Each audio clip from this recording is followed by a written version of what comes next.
Hey y'all, welcome to episode 1 of Expat Fraudsters. So, I have so many interests. Like, if you previously watched my videos, you can probably see that I'm into travel, I'm into fashion, and I'm also into true crime. So, any fellow true crime junkies, drop down in the chat and let me know. So, professionally, I work as a mental health practitioner, and before I moved to the UK, I worked for a public defender's office in one of the largest cities in the United States. And in my role, I interviewed in order to support the defense attorneys with crafting a defense. I interviewed people that were accused of unaliving other people. I have interviewed people that have harmed and abused other people. So when I'm referencing harm, I mean SA sort of harm. I mean burglary, armed robbery, those sort of felony crimes, and also lower level misdemeanor crimes like trespassing, and things of that nature. So I have tangible, like real life work experience, and then it's just an area that I find interesting. And so I decided in 2025, this is a series that I wanted to start. And in episode 1, I am going to be focused on a group of Bulgarian nationals that have been convicted of defrauding the UK government out of £50 million. So this series, Expat Fraudsters, is going to be focused on people who have moved abroad so they don't live in the country of their birth, and they have been accused of various crimes. So let me know if you like this series, and let's get into episode 1.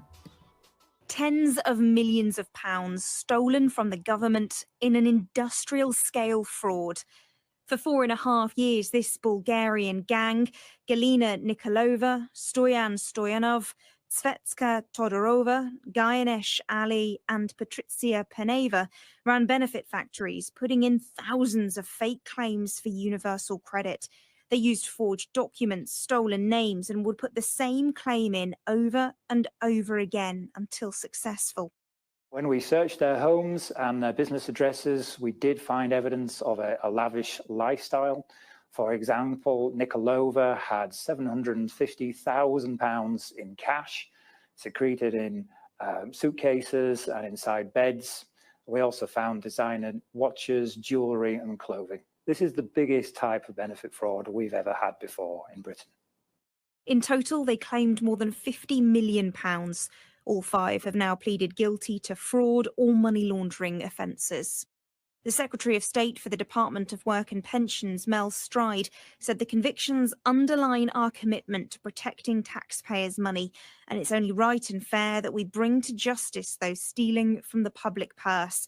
The CPS and DWP will now start confiscation proceedings to try and get some of this cash back, while the gang should be sentenced at the end of May. Rachel Venables, Sky News. No longer able to work, you can apply for universal credit in order to subsidize your income. So that income is supposed to be able to cover your basic needs. So your rent, your food, your transportation, so on and so forth. So not everyone is eligible for universal credit. You have to either be a UK citizen or you have to be a permanent resident, meaning you have the legal right to live and work in the UK in order to access universal credit. So typically, people that are on student visas or work visas, they would not be eligible for universal credit. So this group of Bulgarian nationals, they essentially were stealing from the most vulnerable amongst us. People that are either on short-term disability or a longer-term sickness where they cannot access full-time employment. So the government is supporting them in order to make sure that their needs are met. This is the pool of money that the group was stealing from. And this money is not coming from thin air. This is money that is paid to the UK government through taxes. So whether that's employment taxes or other forms of taxes, this is the money that this group was stealing from. So I'm going to share a second news clip, this time from ITV. that goes into more details about how the fraudsters actually committed this crime. Next, how a gang committed the biggest ever benefits fraud in England and Wales, falsely claiming almost £54 million in universal credit. 5 Bulgarians have been convicted after submitting thousands of fraudulent applications over a 4.5-year period. They'd forged payslips and tenancy agreements to scam authorities out of taxpayer cash. Caroline Lewis has the details. More cash than most of us will ever see. Hundreds of thousands of pounds stuffed into a suitcase. Money used to fund a lavish lifestyle of designer clothes and expensive cars. But after 4.5 years, the law has finally caught up with them. The gang of 3 women and 2 men, all originally from Bulgaria, made more than 6,000 fraudulent claims to Universal Credit. In total, they stole more than £50 million, making it the largest case of benefit fraud ever seen in England and Wales. They made thousands of claims to the Universal Credit System. They supported those claims with false documentation, such as employment contracts and tenancies for addresses.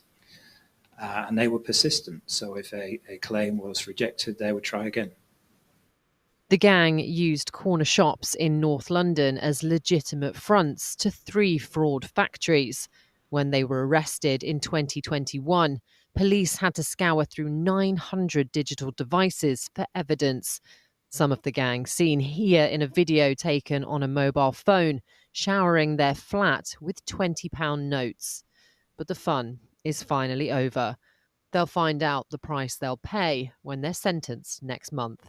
Caroline Lewis, ITV News. Next, let's talk about the sentencing. So this is from the BBC. It says the perpetrators of the largest case of benefit fraud in England and Wales have been jailed for between 3 and 8 years. The gang admitted to stealing more than £50 million between them. The 3 women and 2 men, all Bulgarian, made thousands of false claims for universal credit between 2016 and 2021. They also admitted to money laundering. So, y'all gonna have to excuse me with the pronunciation of the names. I'm just gonna call them by their surname, and let's see if I could do better with the pronunciations there. So first, Nikolova was sentenced to 8 years. Judge David Ehrenberg, KC, found Nikolova, age 39, was the ringleader and responsible for £25 million in losses to the taxpayer. Ali was sentenced to 7 years and 3 months. The judge said that Ali, age 34, had committed fraud by false representation on an industrial scale during the scheme.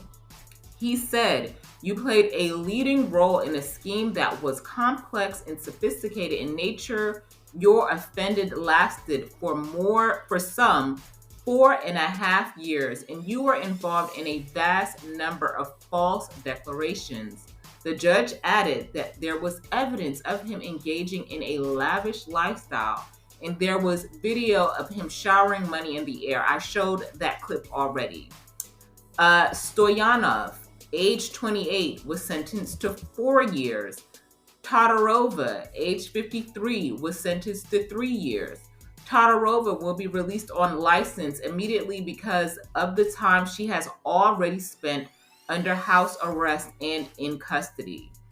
Paniva, age 27, was sentenced to 3 years and 2 months in prison. The judge took into account that Paneva had been 19 years old when she was first recruited by Nikolova and had been initially paid $80 a day by the gang.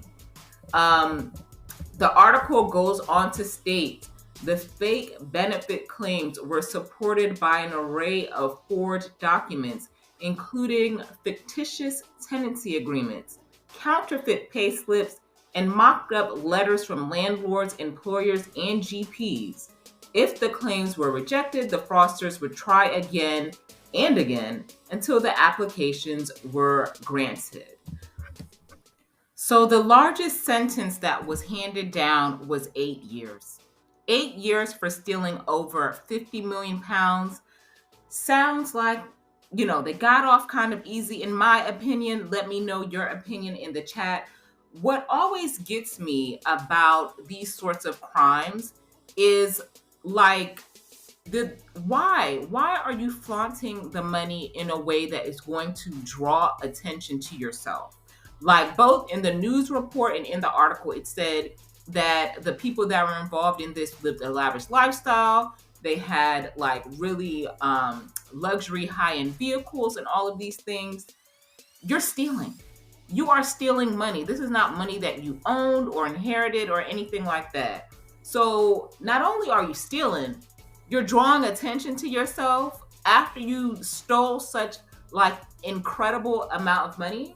And I think part of the reason why this group was able to get away with the crime for so long is during the time that the fraud was committed was when we were in the throes of the COVID-19 pandemic.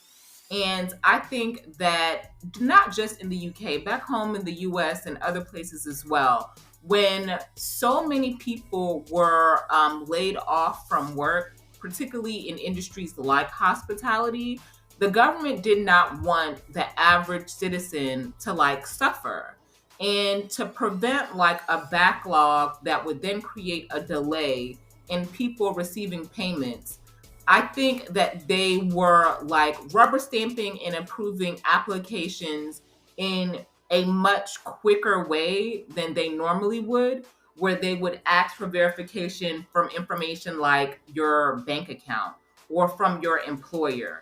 I think because of the time frame that the fraud was committed being in line with the throes of the pandemic, it created like the perfect situation for a scheme like this to have been committed, because the government essentially did not have the time to do the due diligence that they normally would do. But this is insane to me. I don't get it. First of all, I wouldn't steal anyway. But if I was to steal, I wouldn't be flaunting no money. I would not be making videos of myself throwing money in the air and all sorts of incriminating things. But yeah, this is crazy to me. But this is episode 1 of Expat Fraudsters.